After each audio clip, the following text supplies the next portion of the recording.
Okay, so June is Men's Mental Health Awareness Month. So it's like a double whammy for me because it's also Pride and it's health awareness. So I get, you know what I'm saying, like the best of both worlds, but that's besides the point.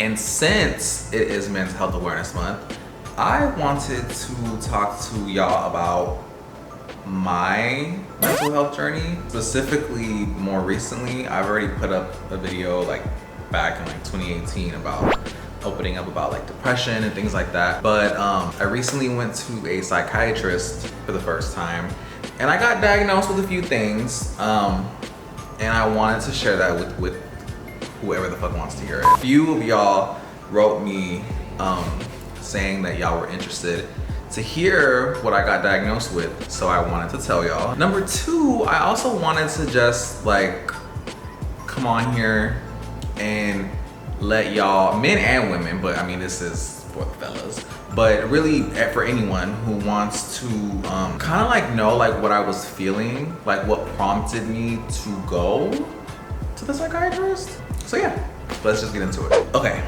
so just to lay it out there, I got diagnosed with depression, again, anxiety, ADHD, like a little bit. Like he's pretty sure, but he had me do some like at-home tests and then we had to like follow up.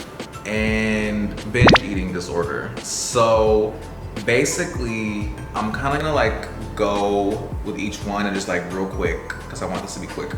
I kind of want to just like say like what I was feeling and like what prompted me to go seek help from a psychiatrist. With depression, I mean, it was like the classic symptoms. Lack of motivation, feeling very like blah or about things. It wasn't like necessarily like feeling sadness or like hopelessness, but it was a lot of like, like I don't really care how things went either way. It was things that like I should care about, like my interests, like my hobbies. I'm just like, like whatever. Like I kind of was like mentally like just coasting and not really striving or like really trying and not caring about anything. With anxiety, I didn't really go in there thinking that I had like a crucial case of anxiety, but I just described how I've been feeling over the past maybe like year or so. And I noticed a lot lately, like I get jittery or like shake up a little bit, or if I'm really, really anxious, I'll feel it in my chest, like a tightness and like a pressure, and it makes it hard to breathe or to like catch my breath. So that was like what I have been like noticing for anxiety.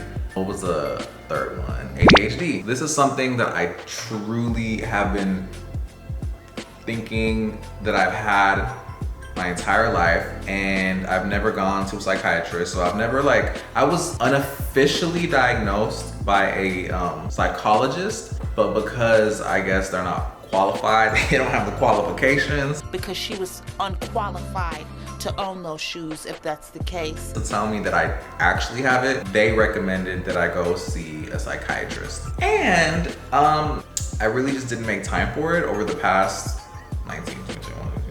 5-6 years. And also I didn't have insurance. I got insurance recently. So yeah, that definitely helps. The symptoms that I felt with ADHD were a little similar to depression, but more so like I just couldn't focus. Like with depression, it's like you don't really have the desire or like motivation to do anything. And then with ADHD, it's like I'm getting jumped, because over here, she don't want you to do nothing. And over here, she wants you to do stuff, but you just can't, like, you got all the ideas, you might even write them down, but you just can't focus to do it. Like you're like stuck almost, like paralyzed or something. It's weird, it's so weird, and it doesn't make sense. What's fucked up about it, like with me specifically or personally, is it was like a cycle. Like I would be sad about not doing personal projects, and then I want to do them, and then not have the focus to do them. So I'm not doing them, and then be sad about it, and then the cycle repeats. You know what I'm saying?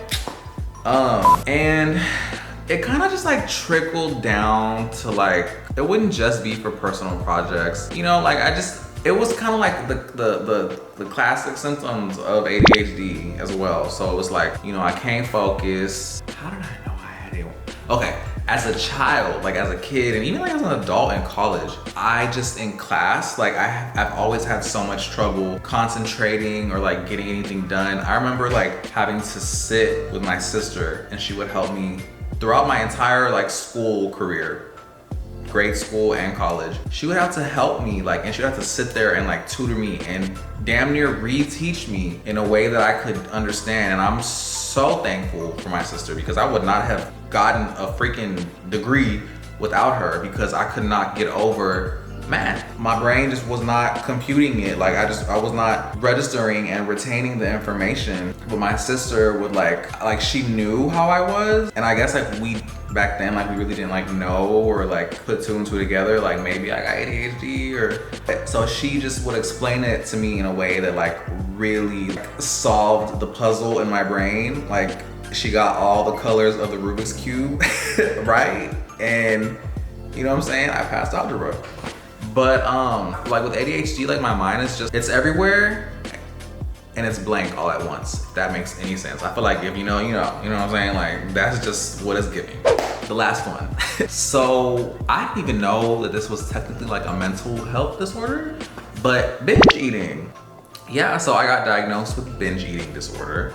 That was kind of shocking to me. I mean, I felt like I've always told myself like, yeah, bitch, you're a binge eater. Like you do binge eat. Like that's what you do, unfortunately. But I never like, I don't know, I never really connected it with mental health in a way. I don't know, it's never like clicked in my head that way. I didn't even go in there to the doctor and tell him about that. Like he was just asking me, I think he asked me like what was my relationship with food. And I told him like, I mean like I binge eat, you know what I'm saying? And I always have since I was a kid. I told him too, because I'm a very self-aware person. So I told him also like it could stem maybe like subconsciously from, you know, being SA'd for the first 10 years of my life. Because I've been binge eating since I was a kid. And that was going on when I was a kid. I have memories of just standing in front of the fridge and just eating until I'm uncomfortably full. And I'm like maybe 9, 10 years old doing this. And yeah, I don't know, like the binge eating, I feel like, I mean, you guys know what binge eating is. Lately, I've been catching them a lot more. If I feel myself binging, I'm like, okay, hold up. I recognize it, I stop what I'm doing, I put everything away, I close shop. Like I close the kitchen up, you know what I'm saying? And I go on about my business.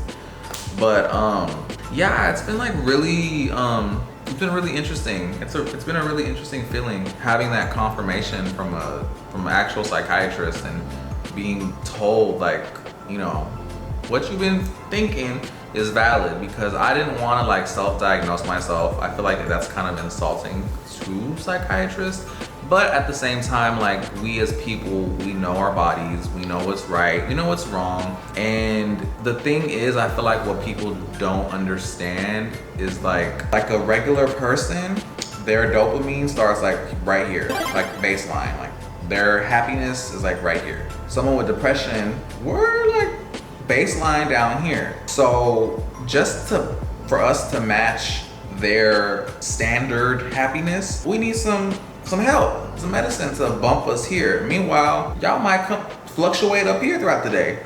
So it's like, it's tricky, and you know, medicine is important, and that's why it's there to help us, to make us live normal, like a normal life, and not drag and waste time and have all these annoying thoughts and shit that like just doesn't make for a good quality of life. As far as medication goes, I don't know if I'm gonna talk about that. Maybe I could save that for our next video. No, I am gonna talk about it. As far as medication goes, I was prescribed Bupropion. I think the brand is Wellbutrin. I don't fucking know, I can't even say the word. But my medicine is Bupropion, and that's for depression. Supposedly, like you don't feel anything, like you don't feel any real changes until like 2-3 weeks. I've been on it going on a week now. So I have diarrhea. I don't know. I don't know if that's like I don't know. Like I don't know if that's from the medicine or from something else. I feel like okay. I don't know.